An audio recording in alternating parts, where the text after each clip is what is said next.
Coucou tout le monde! Alors, aujourd'hui, je voulais vous faire une petite vidéo qui m'a été pas mal demandée. J'ai énormément de messages de personnes qui viennent, qui me contactent, surtout des jeunes, pour savoir un petit peu quel a été mon cursus et comment on devient créatrice de Safari sur mesure. Donc je prends toujours le temps d'échanger avec eux, de répondre, d'écrire, parfois de faire des entretiens téléphoniques, mais c'est vrai que je me suis dit, allez, pourquoi pas faire une petite vidéo là-dessus, sachant que à la fin de cette vidéo, surtout restez bien jusqu'à la fin parce que je vais vous donner des sites super chouettes si vous voulez, pour les personnes de tout âge d'ailleurs, hein. Je sais qu'il y a beaucoup de jeunes qui me contactent et le voyage se prête en général à la jeunesse, mais pas que. On peut voyager et avoir envie de voyager roots ou très léger à tout âge. Donc je vais vous donner des références de sites qui permettent des échanges hyper intéressants. Alors on a commencé avec le woofing évidemment, mais au-delà du woofing, moi j'ai trouvé des sites assez exceptionnels où on peut faire des échanges comme ça, venir être logé, nourri, en échange, travailler dans plein de domaines différents maintenant. Il y a pas que dans le woofing, c'est principalement dans les fermes et dans l'agriculture. Et moi, j'ai trouvé un site génial. Donc, je vous donne tout ça à la fin, donc restez jusqu'à la fin. Ou alors, vous avancez et vous allez direct à la fin. Bref, je vous mets ça à la fin et je vous le mettrai en lien aussi de la vidéo. Donc, comment on devient créatrice de Safari sur mesure? Ben, en fait, moi, j'ai 47 ans, donc quand j'ai fait mes études, c'était il y a déjà un paquet d'années, hein, on va dire. Et ouais, c'est ça, j'ai eu mon bac il y a pratiquement 30 ans. Euh, Moi, à la base, je voulais être vétérinaire de toute façon. Donc, c'était pas les voyages, c'était vraiment une deuxième passion. Ma première passion, c'était vraiment et c'est toujours les animaux. Ce sera toujours jusqu'à la fin de ma vie. J'ai récupéré des animaux par le biais des voyages, mais en fait, c'était vraiment ça. Le but, c'était bon, ok, j'ai décroché un petit peu scolairement au moment du collège, et donc j'avais pas les notes qu'il fallait pour pouvoir faire un cursus de veto. Mais j'étais aussi quand même passionnée par les voyages, mais j'étais passionnée par l'Afrique. Pourquoi? Parce qu'il y avait tous les grands représentants de la faune africaine pour moi, tous les animaux que je rêvais de voir depuis toute petite, les rhinos, les éléphants, les lions, etc. Et donc, bon, ma maman, elle était agent de voyage quand elle était plus jeune. Elle m'en avait pas mal parlé. On a quand même dans la famille toujours un petit peu voyagé aussi. J'ai la chance d'avoir un papa qui est allemand, donc déjà une famille, une cellule familiale un petit peu multiculturelle. Et les voyages, ça me branchait bien. C'était l'évasion, c'était un milieu qui me correspondait bien parce que pas trop sérieux, pas trop rigide. Voilà, c'était des choses qui étaient importantes pour moi. Donc, ma maman a repris ses études à 35 ans et alors qu'elle avait même pas passé son bac. Et c'était aussi un super gros exemple pour nous, ces deux filles, de se dire on peut faire tout et à tout âge. Il n'y a pas de limite à se donner. Il faut juste suivre ses envies et avoir envie tout simplement. Et donc, maman m'a tellement bassiné les oreilles avec la fac, etc., que bon, je me suis dit après le bac, bon, allez, je vais me perfectionner peut-être un peu dans les langues. Bon, je parlais déjà couramment allemand avec mon papa et anglais avec l'école. J'ai fait mon, au bac, c'est un peu ce qui m'a sauvée. Donc je me suis dit pourquoi pas. Donc j'ai commencé en essayant de vouloir faire un DUG. Et bon, je me suis très vite arrêtée parce que pour moi, la fac, c'était c'était pas possible. C'était trop, il y avait trop de liberté. Moi, je passais mon temps que dans les cours vraiment obligatoires. Et sinon, j'étais à la cafette avec les copains. Donc, très vite, je me suis dit, bon, ma première année, j'ai dû la redoubler. J'ai commencé j'ai voulu la refaire et puis très vite, j'ai décroché. Donc, mes parents m'ont dit, bah, tu vas pas rester là sans rien faire, tu vas travailler. Et là, j'ai commencé à travailler, à faire des petits boulots d'hôtesse, de machin, de vendeuse de vêtements et tout. Et très vite, je me suis dit, oulala, j'ai pas envie de faire ça toute ma vie. C'est dur de rester toute la journée en talons du matin au soir pour vendre des vêtements. Donc, je me suis dirigée très vite vers un BTS de tourisme. Et ça, ce BTS de tourisme, ça a été un peu ma porte d'entrée. BTS de tourisme, c'était assez cadré. Il y avait des cours de telle heure à telle heure. C'était concret. C'était des cas concrets qu'on étudiait. On apprenait à faire un itinéraire, à créer un voyage, un programme, à calculer un devis. Voilà, tout ça, ça me mettait vraiment dans le concret. Ça m'a plu. Donc j'ai fait mon BTS, j'ai eu mon BTS. À la suite du BTS, j'ai commencé à travailler en agence traditionnelle et je me suis très vite ennuyée parce que bah, c'était des voyages tout packagés, souvent qu'on vendait, ou des billets d'avion secs, ou des billets de train, ou des locations de voitures. Bref, pour moi, c'était très loin de ce que je rêvais de faire. Donc, j'ai eu un rendez-vous avec une dame géniale on appelait ça la NPE à cette époque-là, maintenant c'est France Travail. Donc de la NPE qui m'a dit pourquoi vous faites pas, au cours d'un bilan de compétences, elle m'a dit pourquoi vous ne déposez pas un dossier au fond GESIF. Essayez de faire une troisième année, une licence en quelque chose, vous perfectionnez dans votre milieu, mais dans quelque chose qui vous tient plus à cœur. Et j'avais trouvé cette licence à Paris en tourisme solidaire et qui me correspondait déjà beaucoup mieux et qui me donnait accès à plein d'autres choses. J'ai déposé bon, je raconte tout ça dans mon livre beaucoup plus en détail, hein. Là, je vous fais un petit condensé, mais j'ai écrit un livre qui raconte ces 10 années vraiment de comment je me suis structurée et comment j'ai réussi à créer en fait mon métier de rêve. Mais ça s'est vraiment pas fait comme ça et ça s'est pas fait en 6 mois, quoi. Donc j'ai fait cette troisième année de licence en tourisme solidaire et au cours de cette année on avait un très long stage à faire et j'ai fait ce stage chez Objectif Nature qui était un tour opérateur qui est toujours d'ailleurs basé à Paris à la Bastille et qui proposait que du safari. Voilà, c'était que des voyages safari dans le monde entier. Le but étant à la base, c'était des photographes animaliers qui ont créé cette structure, deux photographes animaliers Alain et Hervé. Et donc le but, bah, ils ont commencé à créer ça, à vouloir emmener des gens avec eux, photographier les animaux du monde entier. Donc il y avait des croisières en Arctique, il y avait évidemment des safaris en Afrique, il y avait des safaris en Inde pour aller voir les tigres, il y avait des safaris au Brésil pour les jaguars. Bref, je suis tombée dans cet univers et alors là, autant vous dire que je suis tombée vraiment... bah, j'étais comme un poisson dans l'eau. Je venais même travailler pour eux en dehors des périodes de stage. Donc pour vous dire que bon, moi c'était le pied total. J'ai rencontré des gens incroyables. On parlait de voyages, d'animaux sauvages, de photos animalières toute la journée. Et à la suite, à la fin de mon année, à la fin de mes études, bah, j'avais qu'une envie, c'est de partir en Afrique, moi. On m'a proposé un CDI, donc chez Objectif Nature, et j'ai dit non, moi je veux partir en Afrique. Il faut que j'aille sur le terrain, il faut que j'aille voir ce dont je rêve depuis la nuit des temps.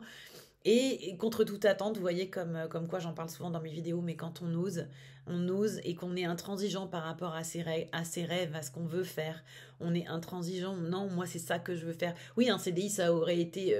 et pour moi qui avait déjà en plus 30 ans, 29-30 ans, bon ben voilà, ça aurait été clairement la porte toute trouvée, à l'installation, etc. Mais c'était tout ce que je voulais pas surtout. Et donc, comme ils ont été super et qu'ils étaient contents de mon travail, bah, ils m'ont dit, bah écoute, on va contacter notre réceptif au Kenya et lui demander si elle est OK pour t'accueillir. Et donc, je suis partie la première fois comme ça, à 30 ans, au Kenya.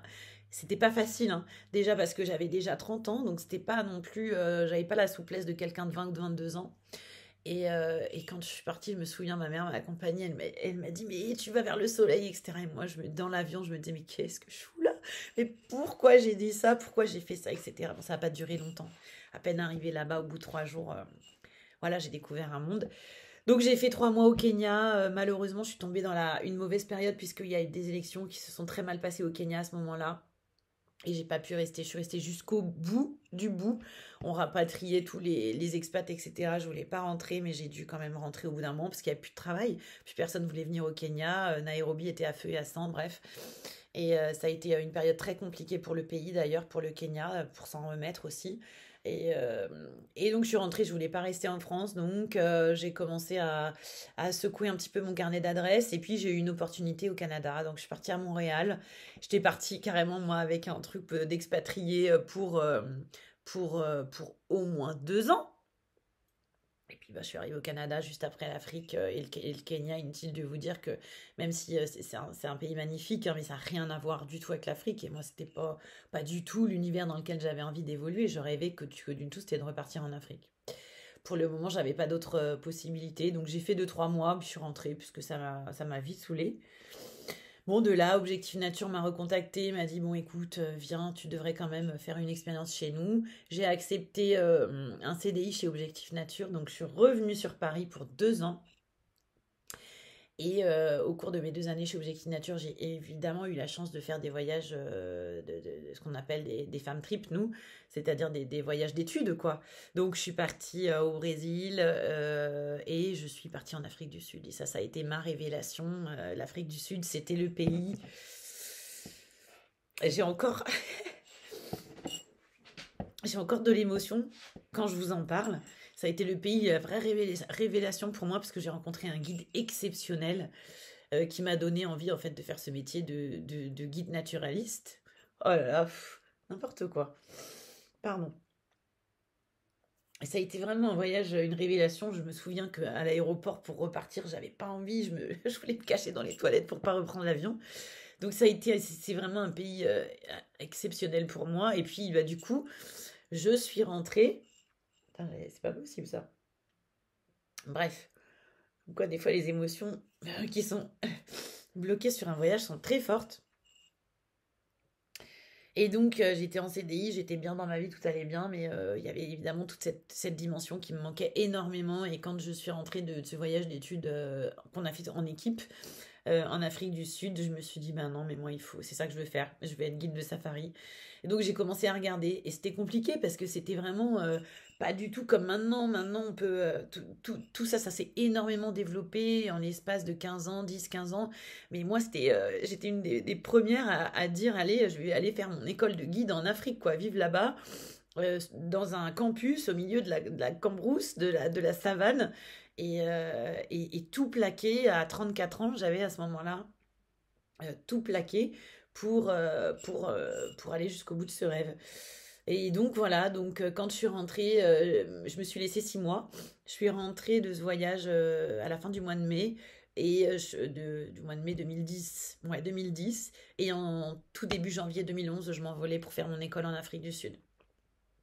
Et à la plus belle année de ma vie, donc on avait 6 mois de cours, 6 mois de stage, 6 mois de cours avec les cours théoriques le matin sur notre métier, toute matière confondue, hein, éthologie, géographie, biologie, études des plantes, des arbres, des oiseaux, de l'astronomie. C'était incroyablement riche, tout en anglais. Hein. Évidemment, moi avant, je me suis même pas posé la question est-ce que j'avais le niveau. Non, je baragouinais un peu mon anglais.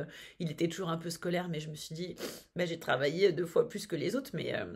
Et l'après-midi, tous les après-midi, on était en safari. On apprenait à conduire nos véhicules de safari. On apprenait à changer la roue avec un cric. Mon Dieu, ce cric pour changer les roues des gros 4x4, parce que c'est des gros 4x4 qui peuvent accueillir jusqu'à 10 personnes à l'arrière des 4x4 de Safari de Vision. Donc c'était une année assez exceptionnelle. Et à la fin des 6 mois de cours, j'ai fait 6 mois de stage dans un lodge francophone. Montpaya, avec qui j'ai gardé des contacts assez incroyables, avec mon ancien patron Michel, et dont j'ai déjà parlé aussi dans mes vidéos. Donc voilà, et forte de cette expérience, j'ai malheureusement quitté l'Afrique du Sud pour des mauvaises raisons personnelles qui m'ont mené nulle part. Donc je suis revenue en France pour un petit temps. Et puis je suis repartie au Kenya, et de là j'ai travaillé dans une agence locale au Kenya. Bah, en fait, c'est toutes ces expériences, les unes mises au bout l'une de l'autre, qui ont commencé à gonfler mon CV et à me donner une expérience assez de plus en plus conséquente sur cette expertise de safari en Afrique. Et c'est comme ça que j'ai décroché, bah, avec ces stages et cette année en Afrique du Sud, j'ai décroché un job au Kenya dans une agence locale avec un contrat d'expat. Et là, je suis restée 2 ans, mais pendant ces 2 années, j'ai aussi beaucoup voyagé en Tanzanie. Je suis allée dans les pays limitrophes, je suis allée au Rwanda, je suis allée voir mes premiers gorilles, c'est comme ça que je les ai vus. Et voilà, et après je suis revenue en France et je suis repartie faire la création de circuits écotouristique au Sénégal. Voilà, après les opportunités se sont un petit peu enchaînées jusqu'à ce que je rentre en France en 2018 après un passage aussi en Ouganda. Donc voilà, donc en fait, c'est vraiment pas un circuit, un cursus linéaire. C'est un cursus qui a été fait d'énormément d'expériences de vie, d'envie. Moi, j'ai toujours suivi mes envies parce que je suis quelqu'un qui a beaucoup de mal à faire des concessions. Et donc, quand je suis pas bien quelque part, je peux pas rester. Et quand je rêve d'aller quelque part, il faut que j'y aille. Ça a toujours été comme ça, comme ça que j'ai mené ma vie, ma barque en fait. Et bon, bah, je pense que je me suis finalement pas trop mal débrouillée. Maintenant, j'ai 47 ans, donc j'ai beaucoup plus envie de stabilité dans ma vie. Ça s'est vraiment venu avec la quarantaine. Euh, et il y a pas longtemps encore, je me suis remotiver si vous avez suivi un peu mes vidéos en me disant faut que je reparte, faut que je reparte. Et puis finalement, non, ça l'a pas fait. C'était plus en accord avec ce que j'avais envie. Il y a eu plein d'autres choses aussi à côté qui se sont greffées pour, pour me faire prendre ma décision. Mais bon, pour le moment en tout cas, ma vie elle est en France. J'ai quand même la chance de repartir. Assez régulièrement en Afrique et là je repars en Tanzanie au mois de mai pour 15 jours pour un super repérage donc donc voilà, j'ai fait les études qu'il fallait dans le tourisme. Et ça a été quand même la base. Et je pense que c'est une référence et ce serait idiot de dire qu'il faut pas passer par là. Mais après, je me suis créé des opportunités. Donc c'est pour ça que moi, je parle tout le temps d'audace, du fait de pas faire de concessions sur les choses dont on rêve. Parce que c'est la meilleure façon pour moi de rater sa vie. Et j'ai, au cours de tous ces moments, parce que là, je vous raconte ça, je vais raconter 20 ans de ma vie, plus de 20 ans de ma vie en 16 minutes. Mais à plein de moments de ma vie où je savais plus quoi faire, où j'avais plus vraiment de job, j'étais rentrée, je voulais repartir, etc. J'ai fouiné sur Internet et j'ai trouvé donc le woofing. Vous avez un site de woofing qui vous permet d'aller même au bout du monde, travailler dans des fermes en échange du fait d'être nourri, logé. Vous travaillez quelques heures et vous avez la possibilité ensuite d'explorer les alentours sur votre temps libre. Mais j'ai trouvé aussi un autre site qui s'appelle Workaway. Alors, de mémoire, c'est www.workaway.info, mais je retrouverai le lien et je vous le mettrai. Il y a une adhésion, ça fait longtemps que j'ai pas été dessus, mais il y avait une adhésion de 35 euros à l'année. Et ce site, c'est incroyable, c'est génial. Enfin, moi, quand j'ai quitté l'Ouganda et que j'hésitais entre rentrer en France ou repartir quelque part, j'avais trouvé un lodge au Mozambique, en bord de mer, un truc de malade.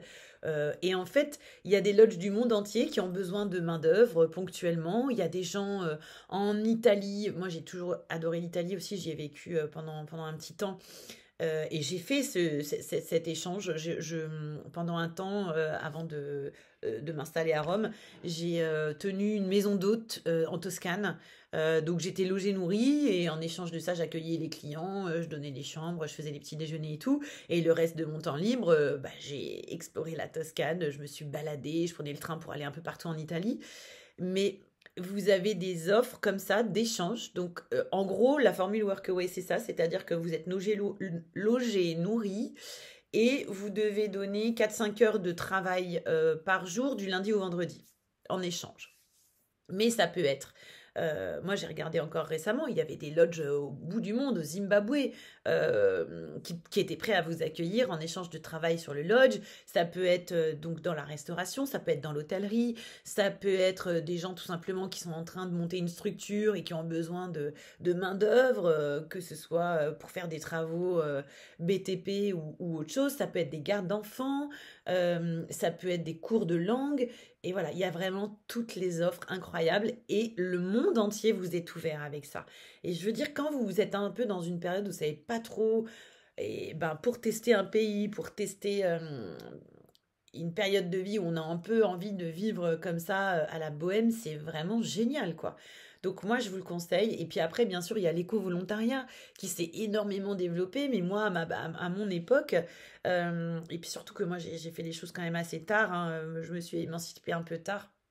Et j'ai trouvé, et voilà, j'ai suivi ma voie un peu à partir de 27, 28 ans, 30 ans.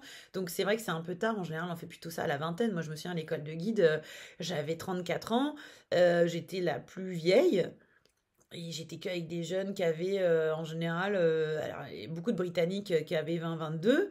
Et sinon, la fin de la vingtaine, quoi, hein. Donc moi, j'étais encore une fois... je rigole parce que c'est un peu l'histoire de ma vie. Je suis toujours un petit peu en décalé, quoi. De tout, partout où je vais, dans tout. On a toujours l'impression d'être un peu en décalé. Mais c'est pas grave. Et c'est pas ça qui doit arrêter qui que ce soit. Moi, je me vois, je revois encore une image. Je fais une vidéo un peu longue aujourd'hui, c'est vrai, mais ça me tient à cœur de vous parler aussi de ça. Mais je revois encore une image que j'avais vue quand j'étais en Italie d'une dame avec une canne, une dame d'un certain âge. Je pense qu'elle devait avoir au moins 80-85 ans.